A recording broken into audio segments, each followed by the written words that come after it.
Ouais, ici MMB, ma opinion. Aujourd'hui encore, parlons toujours de la Guinée. Voilà, on ne cessera jamais de parler de la situation de la Guinée. Et aujourd'hui, ce qui nous intéresse, c'est parler de la situation politique, encore une fois, et la situation économique de la République de Guinée. Les gens deviennent en fait de plus en plus pauvres dans le pays. Tout est cher, en fait. Le panier de la ménagère, en fait, tout est cher au marché. Nos mamans, voilà, nos parents, il y a assez de difficultés, en fait, pour nourrir, en fait, aujourd'hui sa famille en République de Guinée. C'est très compliqué, euh, mais bien que ça soit compliqué, les gens se démerdent. Mais il faut quand même qu'il y ait, en fait, une amélioration des conditions de vie du Guinéen, puisque le pays, on a du potentiel, en fait. On ne devrait pas, en fait, vivre pauvre. Voilà. Mais c'est vrai que la situation politique, en fait, euh, conditionne, en fait, tout. Voilà. La situation politique conditionne tout, puisque s'il n'y a pas de stabilité politique, le pays ne peut pas avancer, en fait. Il n'y aura pas, en fait, de développement envisagé, puisqu'il n'y aura pas, en fait, assez d'investissements. Les investisseurs, en fait, ne vont pas venir. Le pays ne sera pas, en fait, attractif. Et c'est quand il y a une stabilité politique et qu'il y a une organisation d'élections libres et transparentes, qui est en fait des gens qui aimeraient en fait venir dans le pays pour investir. Donc, ça c'est important à souligner. Mais aujourd'hui, en fait, j'ai vu un rapport de la Banque mondiale, en fait, sur la Guinée, et je me suis intéressé, je me suis dit, ouais, voilà un peu quand même la situation, ce qui reflète un peu la situation. C'est pas tout, ça reflète pas tout, hein, mais voilà ce qui explique un peu la situation aujourd'hui de la Guinée, la situation politique et la situation économique. Et cela doit nous intéresser. On ne doit pas forcément toujours parler de la même chose, en fait. Parfois, il faut aussi s'intéresser sur les choses, en fait, qui touchent directement, en fait, la population guinéenne. La population souffre aujourd'hui, puisque le premier, en fait, employeur en Guinée, c'est les agriculteurs, c'est l'agriculture. Les gens ne font que l'agriculture pour vivre, en fait, la grande majorité, en fait. Donc, on va lire ce rapport, cette analyse de la Banque mondiale sur la Guinée, et puis analyser en même temps, expliquer cette situation. Vraiment, parce que ça vaut le coup, en fait, ça vaut le coup. Donc voilà le rapport, en fait, que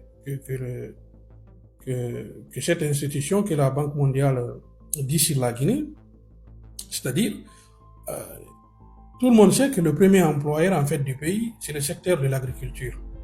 Voilà. C'est un secteur qui joue un rôle clé dans la réduction de la pauvreté et du développement rural. Ils disent que l'agriculture, en fait, ce secteur, il assure en fait le revenu de 57% des ménages ruraux et emploie 52% de la main-d'œuvre. Vous voyez un peu en fait ce que ça donne. 52% de la main-d'œuvre. Normalement, en fait, on devrait investir beaucoup dans l'agriculture. Imaginez sur 100%, on a 52% qui emploient en fait la main-d'œuvre. Vous voyez, c'est un secteur très important. C'est-à-dire c'est le premier secteur qui emploie les Guinéens.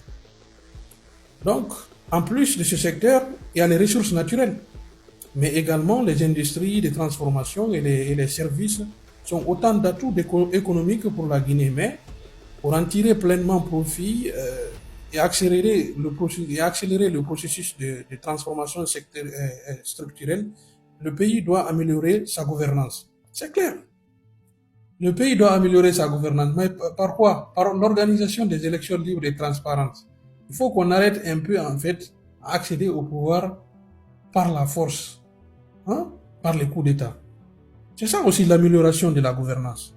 Voilà, parce que si les institutions, en fait, républicaines, si les institutions étatiques fonctionnent de manière normale, voilà, ça, on peut aussi améliorer la gouvernance dans ce processus. Mais il faut qu'il y ait d'abord une stabilité politique.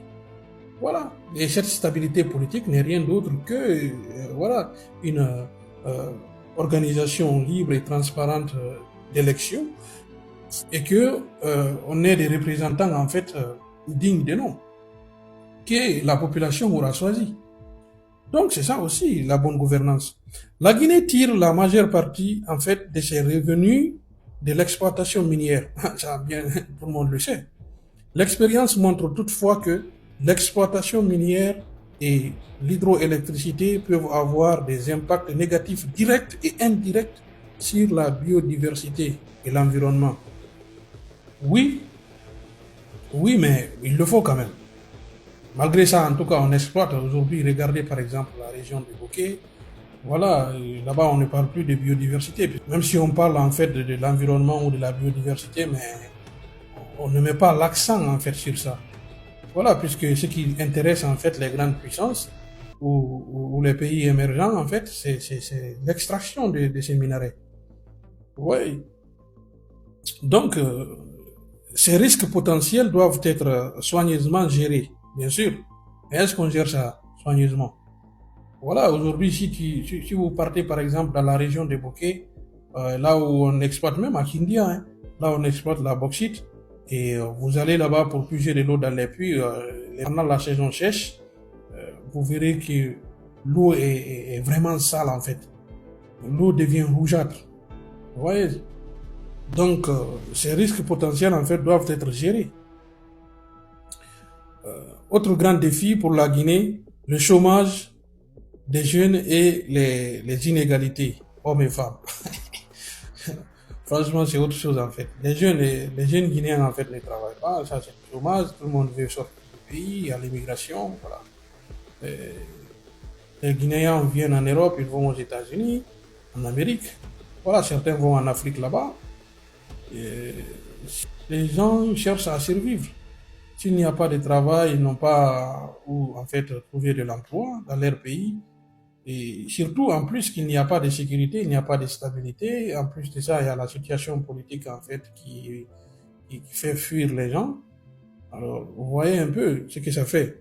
Donc, ça fait que aujourd'hui, en République de Guinée, les jeunes en fait sortent du pays.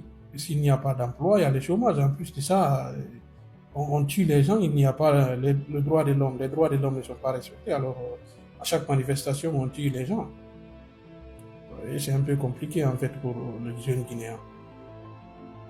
Donc, le Premier ministre a indiqué une extension du calendrier de la transition. L'extension du calendrier de transition initialement convenu avec la CEDEAO, prévoyant un retour à l'ordre constitutionnel en 2025 plutôt qu'en décembre 2024. Ça c'est Baouri. Baouri est sorti officiellement nous parler de l'extension en fait du calendrier de transition. Voilà.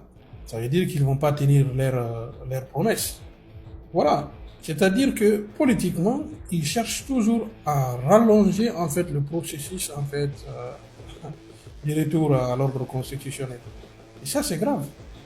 Voilà. Si on nous dit d'améliorer en fait notre gouvernance, et vous cherchez toujours à chercher des prétextes pour rester au pouvoir, pour durer au pouvoir, sachant bien que c'est un gouvernement ou un pouvoir ici en fait d'un putsch, vous voyez un peu ce que ça fait, l'impact que ça peut causer sur la population guinéenne, puisque si vous n'organisez pas les élections libres et transparentes, on n'aura pas, je ne peux pas dire jamais, on n'aura pas en fait des grands investisseurs. Et puis ça n'encourage même pas les Guinéens, la diaspora, ceux qui sont à l'extérieur du pays, pour venir réinvestir en fait dans le pays. Voilà ce que ça fait. Bon, il y a certains qui vont, mais la grande majorité en fait. Voilà. C'est un peu ça aussi. Donc, il faut que le retour à l'ordre constitutionnel en fait soit quelque chose de prioritaire. Ça, c'est important. Cette déclaration n'est pas une surprise pour l'opposition et la société civile, étant donné des retards considérables dans la réalisation des points clés de la transition, notamment l'obtention des 600 millions de dollars nécessaires pour financer les 10 points prioritaires. Entre autres, le recensement de la population pour extraire le fichier électoral, et la publication d'un projet de constitution. Vous voyez, jusqu'à présent, il n'y a pas en fait le recensement. On n'a pas encore fait le recensement de la population. C'est tout récemment en fait qu'ils ont fait en fait une publication du projet de constitution. Voilà, l'avant-projet de la nouvelle constitution, tout récemment. Et ça aussi, c'est parce qu'ils savent que vraiment on est à l'approche en fait du délai en fait convenu avec la CEDEAO. Vous voyez un peu. Ça, c'est compliqué en fait. C'est compliqué. Même si on veut nous aider en fait, d'ailleurs, même pas nous, par exemple, quelqu'un, tu veux être aidé par exemple, quelqu'un ne peut pas t'aider en fait sans que toi-même tu sois en fait le premier acteur principal, c'est-à-dire sans que tu ne sois l'acteur principal de ce que tu veux faire en fait. Voilà, il faut qu'on montre en fait la volonté et être vraiment sur le chemin pour qu'on puisse être aidé par les autres. Voilà. C'est ça qui est plus important, mais on n'est même pas d'abord sur le processus. Et là, on nous sort en fait un avant-projet de la Constitution, puisque voilà, on est à la veille en fait du dernier délai du dernier délai convenu avec la CEDEAO. C'est déplorable tout ça. Et donc, toutefois, l'opposition continue d'exiger du gouvernement qu'il s'engage à achever toutes les élections d'ici à la fin 2024 dans un processus inclusif. C'est à cause de ça, en fait, on a kidnappé les Fonikemangue parce que les Fonikemangue, c'est ce qu'ils exigeaient. Donc, moi, je me rappelle même d'une invitation de Fonikemangue, je ne sais pas si c'était à FIM FM, et tout, il avait dit que Mamadi Doumbouya ne fera pas, en fait, ne dépassera pas 2025. Voilà. Il ne dépassera pas, pardon, 2024. Je me rappelle de ça bien. Et je pense que tout ça a contribué à ce qu'on l'arrête, à ce qu'on le kidnappe et puis on lui fait taire comme ça. Voilà la situation en fait. C'est déplorable, hein. Vraiment c'est déplorable. Et le président s'est engagé, lui Mamadi Doumbouya, le président de la transition, parce qu'il n'est pas président de la République, il faut le rappeler à chaque fois, à chaque passage. Et lors de son discours de fin d'année, a organisé un référendum sur la nouvelle constitution en décembre 2024. On verra bien si ça aura lieu. Le Premier ministre Bahouri et son gouvernement se sont engagés à renouer avec tous les acteurs sociopolitiques dans le cadre d'un dialogue inclusif pour le retour à l'ordre constitutionnel. On sait en fait le poste qu'occupe Bahouri aujourd'hui, c'est un poste politique. On lui fait dire tout. Voilà. Avant de venir s'arrêter devant les médias, on sait à l'avance qu'est-ce qu'il va dire. Donc c'est un politique, on peut comprendre sa position. Voilà, c'est compliqué en fait, ce pays est compliqué, c'est compliqué. Ouais. Donc voilà un peu la situation politique de la République de Guinée.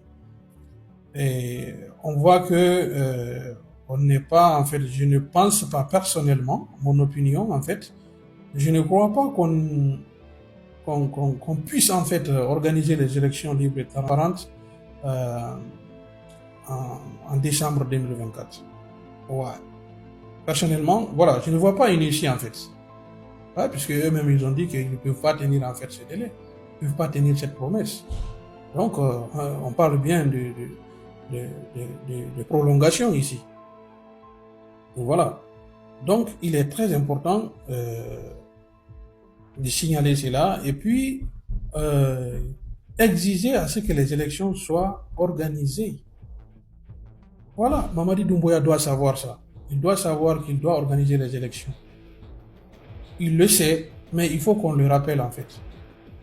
Il faut qu'à chaque fois qu'on prenne la parole en public, rappeler à Mamadi Doumbouya et son gouvernement que le retour à l'ordre constitutionnel doit être prioritaire. Voilà. Mais déjà, le pouvoir est devenu en fait une drogue pour lui, alors voyez un peu ce que ça fait. Et pendant ce temps, le peuple crève de faim en fait. Voilà.